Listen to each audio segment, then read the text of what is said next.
Le jour du mariage de mon fils, ma belle-fille a poussé ma femme dans une flaque de boue juste devant 200 invités, puis a ri aux éclats comme si c'était une sorte de divertissement. La robe en soie blanche que ma femme avait passé 3 mois à choisir dans une belle boutique parisienne était déchirée, trempée, barbouillée de terre humide. Mon fils se tenait à quelques pas de là.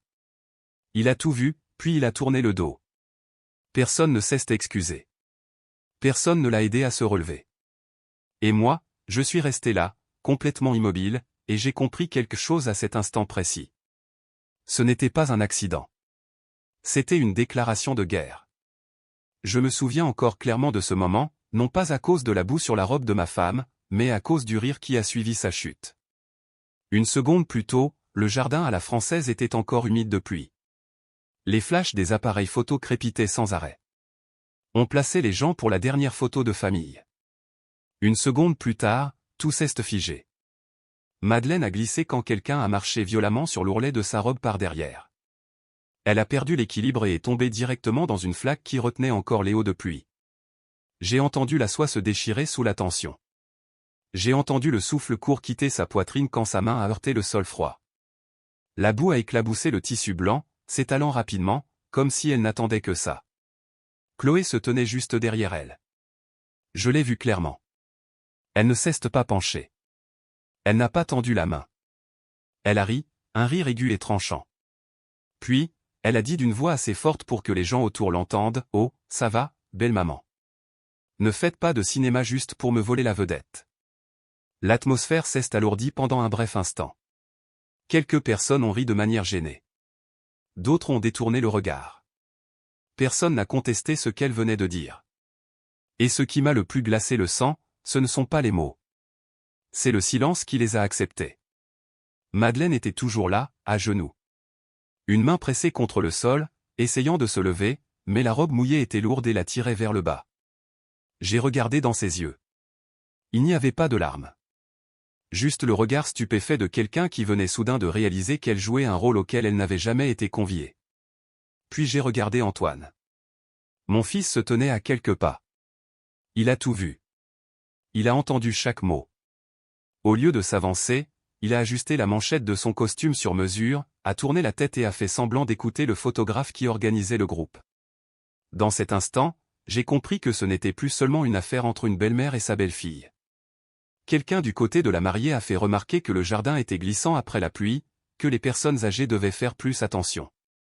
Quelqu'un d'autre a chuchoté que la photo était gâchée. Personne n'a mentionné le pied sur la robe. Personne n'a répété les mots qui venaient d'être prononcés. Tout a été recouvert de remarques lisses et polies, comme si refuser de nommer la chose pouvait la faire disparaître. Je me suis avancé et j'ai aidé ma femme à se relever. Sa main était froide, couverte de boue. J'ai épousseté la robe par habitude, sachant qu'il n'y avait aucun moyen de la nettoyer. Madeleine a secoué légèrement la tête, me disant de ne rien dire. Même à ce moment-là, elle essayait encore de protéger la dignité de notre fils alors que la sienne venait d'être traînée dans la boue. Les flashs ont recommencé à crépiter. Quelqu'un a dit qu'il fallait respecter le planning. Chloé s'était déjà détournée. Son sourire était de retour, comme si ce qui venait de se passer n'était rien de plus qu'un détail supplémentaire dans son scénario parfait. En reprenant ma place assignée, une contradiction évidente m'a frappé. J'assistais à un mariage de la haute société que j'avais discrètement financé de A à Z, et pourtant on me traitait comme quelqu'un qui devait s'écarter du cadre. On a emmené Madeleine se changer. La robe déchirée a été pliée et mise dans un sac comme un objet sans plus aucune valeur. J'ai marché à ses côtés, entendant mes chaussures de cuir s'enfoncer doucement dans la terre humide. Et pour la première fois de la journée, je n'avais plus l'impression d'être à un mariage. Une pensée s'est lentement formée dans mon esprit. Pas de colère, pas d'impulsion. Si c'était ainsi qu'il choisissait de commencer cette nouvelle relation, alors cette chute n'était pas un accident. C'était le premier signe qu'une limite avait été franchie. Et une fois cette limite brisée, mon silence à partir de ce moment n'était plus de la patience. C'était de la mémoire. Quand nous sommes retournés dans la salle de réception du château, l'odeur des plats raffinés et le tintement des flûtes de champagne ont couvert tout le reste. Personne n'a mentionné le jardin après la pluie. Personne n'a demandé si Madeleine allait bien. L'incide avait été rapidement clos, comme si changer de lieu suffisait à l'effacer. Nos places étaient à l'autre bout de la salle, juste à côté de l'entrée des cuisines. Une petite table, une nappe légèrement froissée, séparée des grandes tables rondes où la famille de Chloé riait bruyamment. J'ai regardé autour de moi et j'ai compris que ce n'était pas accidentel. L'endroit avait été choisi avec soin, assez loin pour rester hors des photos principales, assez près pour être facilement ignoré. Madeleine s'est assise très lentement. Elle a posé ses mains sur ses genoux, le dos droit, comme si elle était de retour sur les bancs de l'école. Je savais qu'elle essayait d'agir normalement, mais chaque mouvement était plus prudent que d'habitude. La robe de rechange était plus simple, pas celle qu'elle avait prévue depuis si longtemps.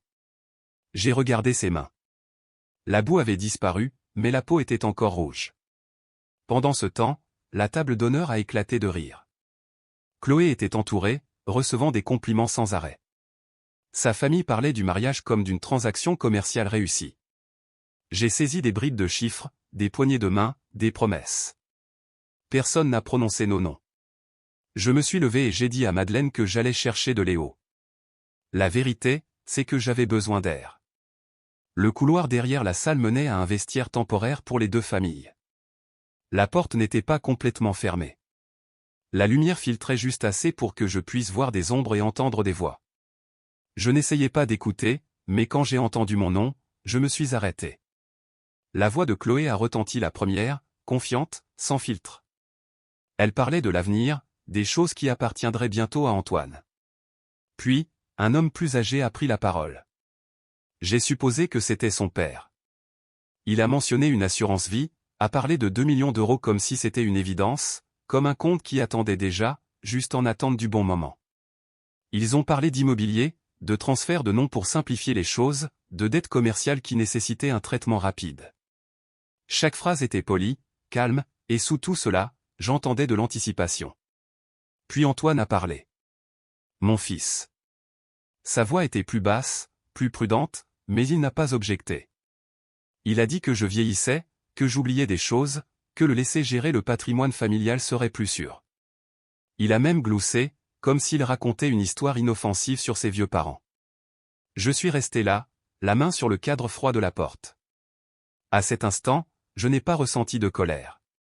J'ai ressenti de la lucidité, une lucidité si vive qu'elle ne laissait aucune place au malentendu. La chute de Madeleine dans le jardin n'était pas un incident isolé.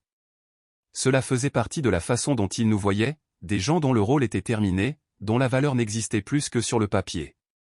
Je suis retourné à la table. Madeleine a levé les yeux vers moi.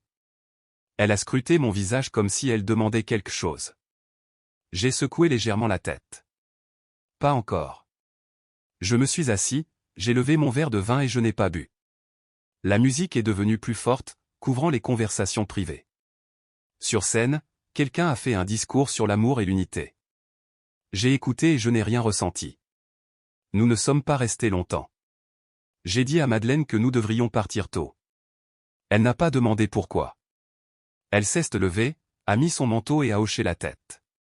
Personne n'a remarqué notre départ. Les portes du château se sont fermées derrière nous, coupant la musique et les rires, laissant un silence qui semblait réel. Dehors, la pluie avait recommencé. Pas assez pour appeler ça une averse, juste assez pour humidifier nos épaules. Nous avons marché lentement dans le parking. Madeleine me tenait la main. Cette fois, elle la tenait fort. Sur le chemin du retour, aucun de nous n'a parlé. Je me suis concentré sur la route. Dans mon esprit, les pièces commençaient à s'assembler. Le plan de table, le commentaire dans le jardin, la conversation derrière la porte. Tout pointait vers une seule chose. Ils avaient déjà décidé qui nous étions dans cette histoire sans nous demander notre avis. Quand nous sommes rentrés dans notre maison en banlieue parisienne, Madeleine s'est assise et a soupiré. Elle a parlé doucement, presque pour elle-même. Elle a dit qu'elle était désolée de m'avoir mis dans une position délicate le jour du mariage de notre fils. Je l'ai regardée, et à cet instant, j'ai su que je ne pourrais plus garder le silence de la même manière. Je n'ai pas expliqué ce que j'avais entendu, pas encore. Je lui ai seulement dit que les choses allaient s'éclaircir, qu'elle n'avait plus besoin d'essayer de plaire à qui que ce soit. Elle a hoché la tête, mais je savais qu'elle ne comprenait pas tout à fait. Certaines vérités, dites trop tôt, ne font que blesser davantage. Cette nuit-là, je n'ai pas beaucoup dormi. Je me suis assis à mon vieux bureau en chêne et j'ai ouvert des dossiers que je n'avais pas touchés depuis des années, non pas pour réagir, mais pour me préparer. J'ai compris qu'à partir de ce moment, chaque étape devait être précise, silencieuse, délibérée. Car lorsque les gens commencent à calculer votre avenir comme un chiffre, le silence n'est plus de la patience. Il devient du temps. Le temps de décider quelle porte fermer ou garder la clé. Le lendemain matin, je me suis réveillé plus tôt que d'habitude. La maison était calme. Seul le doux bruit de la bouilloire qui chauffait dans la cuisine. Madeleine dormait encore. Je l'ai regardée un long moment, puis j'ai doucement fermé la porte de la chambre. Certaines décisions n'ont pas besoin d'être prononcées tout de suite. Elles ont besoin de temps pour tenir d'elles-mêmes. J'ai commencé par ne rien faire du tout. Je n'ai pas appelé Antoine. Je n'ai pas envoyé de texto à Chloé. Je n'ai pas posé de questions sur leur lune de miel aux Maldives. Le silence s'est étiré d'un jour à l'autre. Je savais qu'il le remarquerait. Ce n'était qu'une question de temps. Pour des gens habitués à l'attention, le silence est toujours le premier signe qu'une porte est en train de se fermer doucement. Cette semaine-là, j'ai annulé un rendez-vous que j'avais déjà programmé avec un notaire à Paris. Le grand appartement dans le 16e arrondissement pour lequel j'avais prévu d'aider Antoine, les 300 000 € que j'avais soigneusement mis de côté ont été discrètement retirés du plan.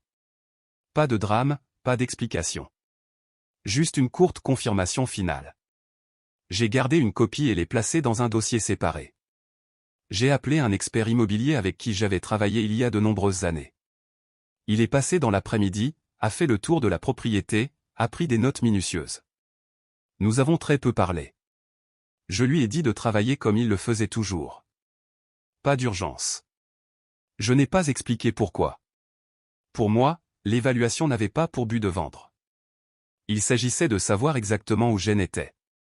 Antoine a appelé le 3e jour. Sa voix était enjouée, comme si de rien n'était. Il a parlé de son emploi du temps chargé, de ses projets à venir. J'ai écouté et répondu brièvement. Il a mentionné l'appartement parisien, a dit que Chloé était impatiente. Je lui ai dit que j'examinais certains documents et que j'avais besoin de plus de temps. À l'autre bout du fil, il y a eu un court silence, juste assez long pour que je sache que le message était passé. Après cela, les appels sont devenus plus fréquents, non pas d'Antoine directement, mais de Chloé. Son ton n'était pas indirect. Elle a dit que Madeleine devrait passer au nouvel appartement pour aider à organiser les choses, puisque les personnes âgées à la maison n'ont pas grand-chose à faire. J'ai écouté sans répondre. J'ai regardé ma femme assise tranquillement près de la fenêtre. J'ai dit à Madeleine que si elle voulait y aller, elle le pouvait. Pas besoin d'explication. Elle m'a regardé, légèrement surprise. Je savais qu'elle ne comprenait pas pourquoi je laissais les choses se dérouler ainsi. Mais je savais aussi qu'elle devait le voir par elle-même. Dans les jours qui ont suivi, Madeleine a fait des allers-retours entre notre maison et l'appartement d'Antoine. Elle a fait le ménage. Elle a rangé. Elle a écouté des instructions froides, des remarques désinvoltes qui semblaient inoffensives, mais qui se répétaient encore et encore. À chaque fois qu'elle rentrait à la maison, elle était plus fatiguée, plus silencieuse. Je ne posais pas de questions. Je préparais du thé, je laissais une serviette chaude prête, et je retenais tout. J'ai placé un petit dictaphone dans la poche de son manteau, non pas pour l'espionner, mais pour la protéger. Je lui ai expliqué pourquoi. Madeleine ne s'y est pas opposée. Elle a juste hoché la tête, comme si elle comprenait enfin que son endurance était maintenant utilisée à bon escient. Pendant ce temps, je continuais à me préparer. J'ai rencontré notre avocat de famille, l'homme qui travaillait avec moi depuis mes années de carrière active. Nous avons examiné chaque accord. Tout soutien financier antérieur était assorti de conditions. Ces conditions avaient été violées, clairement, preuve à l'appui. Je n'avais besoin de rien d'autre que de précision. Antoine a rappelé. Cette fois, sa voix était plus basse. Il a demandé si j'allais bien. J'ai dit que oui. Il a mentionné les papiers de succession que j'avais un jour dit préparer.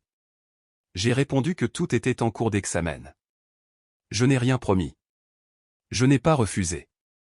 Ce genre d'incertitude teste la patience plus que n'importe quel nom catégorique. Les enregistrements commençaient à s'accumuler.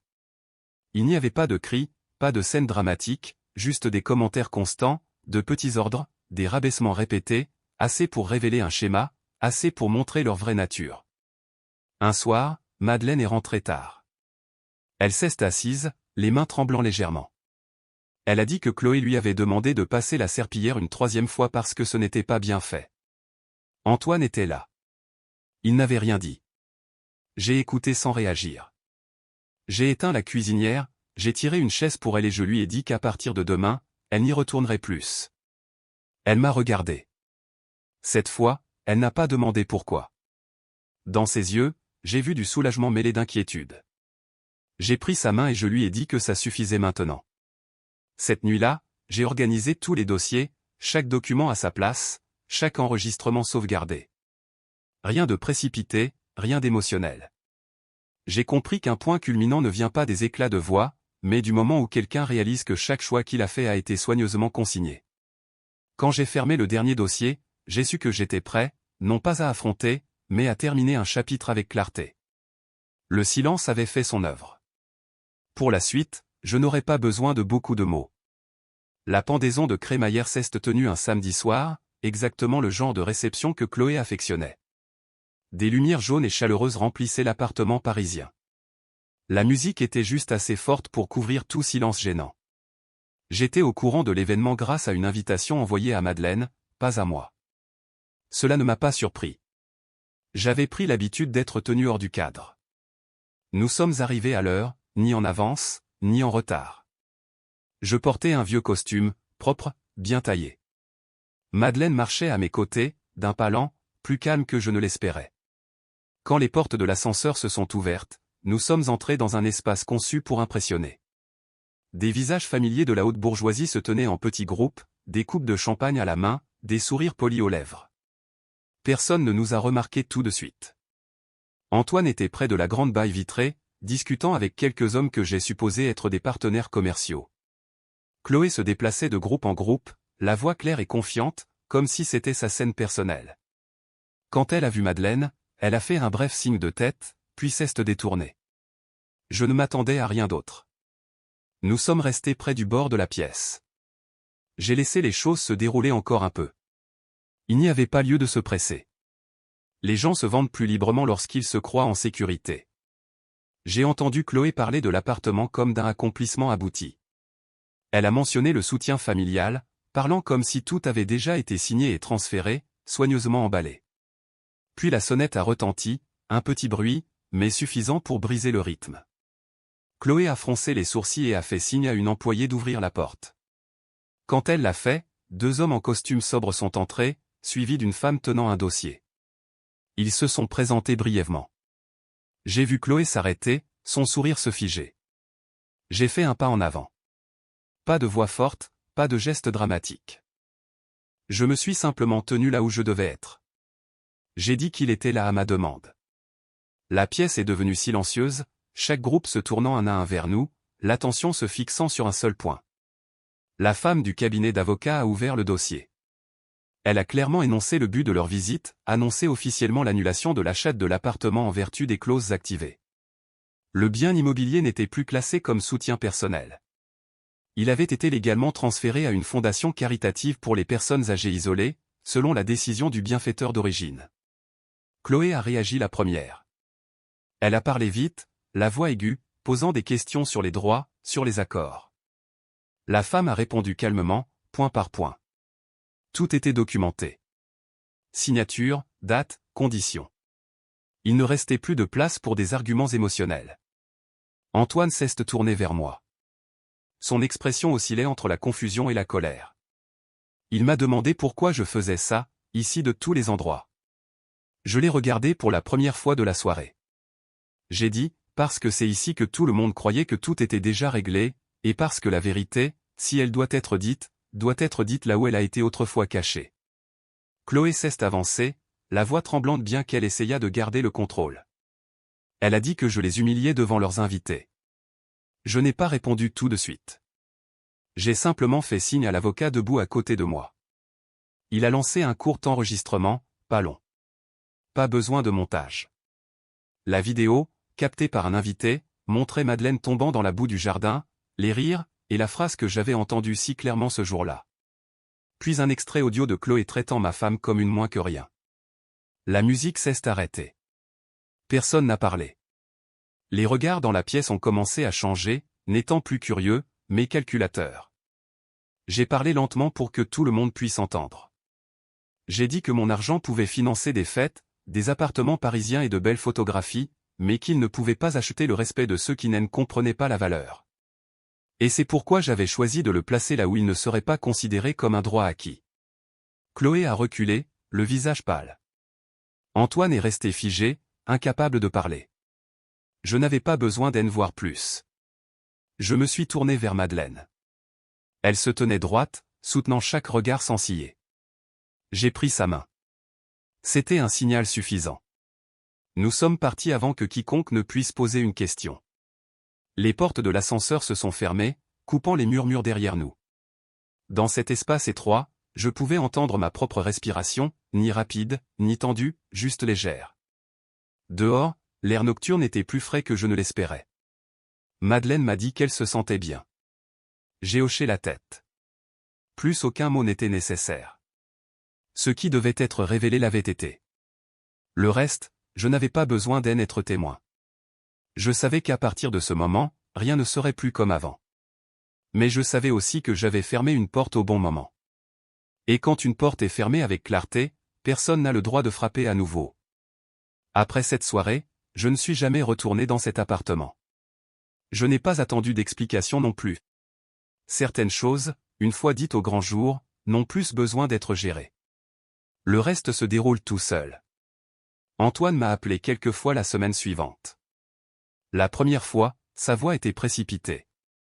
Il a parlé de malentendus, de pression, du fait que les choses étaient allées trop loin. J'ai écouté sans l'interrompre. Quand il s'est tu, je lui ai dit que Jen avait assez entendu. Je ne l'ai pas accusé. J'ai seulement dit que les choix qu'il avait faits n'étaient pas le résultat d'un seul jour. Et pour cette raison, ils ne pouvaient pas être effacés par un simple coup de fil. La famille de Chloé a réagi plus vite. Ils ne m'ont pas appelé. Ils ont appelé mon avocat. Ils ont demandé si l'on pouvait annuler la procédure, s'il y avait des arrangements alternatifs. Les réponses étaient les mêmes à chaque fois. Les clauses avaient été légalement activées. Il n'y avait rien à négocier. Quand l'argent n'était plus là où ils l'attendaient, leur intérêt s'est rapidement évanoui. J'ai appris que Antoine s'était retrouvé dans une position inconfortable au travail. Personne ne l'a dit ouvertement, mais des rumeurs sur l'éthique et la réputation ont commencé à circuler. Je ne m'en suis pas réjoui. Je ne me suis pas senti triste non plus. J'ai compris que les conséquences n'étaient pas mon œuvre. J'avais simplement arrêté de le protéger. Quant à Chloé, les frais du mariage et de l'appartement n'ont pas disparu avec la fête. Les factures sont revenues au nom qui les avait signées. Aucun cri ne m'est jamais parvenu, juste une longue période de silence, puis plus rien. Madeleine et moi avons vendu la vieille maison familiale vers la fin de l'été, non pas parce que nous avions besoin d'argent, mais parce que nous n'avions plus besoin de nous accrocher à des pièces pleines de souvenirs que nous n'avions jamais vraiment vécus pour nous-mêmes. Nous avons gardé l'essentiel. Le reste est resté avec les nouveaux propriétaires. Le déménagement a été lent, sans précipitation. Notre premier voyage a été vers un endroit que Madeleine avait mentionné il y a longtemps, mais que nous avions toujours repoussé. Une côte lointaine dans le sud de la France, un soleil doux, aucun emploi du temps. Nous nous réveillions tard, marchions lentement, mangions des repas simples. Personne ne savait qui nous étions. Personne n'avait besoin de le savoir. Un après-midi, nous étions assis à regarder les eaux calmes de la Méditerranée. Madeleine a dit qu'elle avait l'impression de sortir d'une pièce étroite dans laquelle elle ne s'était pas rendue compte qu'elle était enfermée. Je lui ai tenu la main. Je n'ai rien dit. Certaines choses ont seulement besoin qu'on leur permette d'exister dans l'instant présent. J'ai reçu un message d'Antoine quelques mois plus tard. Aucune demande d'argent. Aucune demande d'aide. Juste une courte phrase disant qu'il comprenait. Je l'ai lu, j'ai posé le téléphone et je n'ai pas répondu tout de suite. Pas par colère, mais parce que certaines distances ont besoin de temps avant de pouvoir être mesurées à nouveau. Nous avons continué à voyager. Un endroit à la fois, un jour à son propre rythme. Madeleine souriait davantage. Elle marchait toujours lentement, mais ses yeux ne fuyaient plus rien. J'ai réalisé que pendant de nombreuses années, nous avions vécu si pleinement pour le devoir que nous avions oublié comment vivre pour nous-mêmes. Un soir, assis dehors avec une douce brise, je lui ai dit que nous avions peut-être essayé de cultiver un arbre qui n'a jamais donné de fruits pendant beaucoup trop longtemps. Madeleine m'a regardé et a hoché la tête. Elle a dit, tout abandon n'est pas un échec. Parfois, c'est la seule façon de préserver ce qui est encore entier. J'ai repensé à tout ce qui s'était passé. Il n'y avait aucun sentiment de victoire, seulement de la clarté. J'ai compris que le dévouement ne s'achète pas, et que le silence apparent n'est pas une faiblesse. C'est l'ultime patience avant de choisir de se ranger de son propre côté. Alors que le soleil se couchait, Madeleine et moi nous sommes rapprochés. Nous n'avons pas parlé du passé. Nous n'avons pas fait de prédictions sur l'avenir. Nous étions simplement là, ensemble. Et à cet instant, j'ai su que la porte qui s'était fermée derrière nous n'était pas destinée à enfermer qui que ce soit dehors. Elle était destinée à ouvrir un autre chemin, un chemin plus calme, adapté à la vie que nous méritons encore de vivre. Merci d'être resté avec moi jusqu'aux derniers instants de cette histoire. Je ne l'ai pas partagé pour blâmer ou accuser qui que ce soit, mais pour nous rappeler que dans chaque famille, le respect doit passer avant tout intérêt matériel. Les parents n'ont pas besoin d'être vénérés, mais ils ne doivent jamais être traités comme un acquis. Et rappelez-vous ceci, lorsque les parents choisissent le silence, ce n'est pas une faiblesse. C'est la dernière limite avant qu'ils ne soient obligés de se défendre.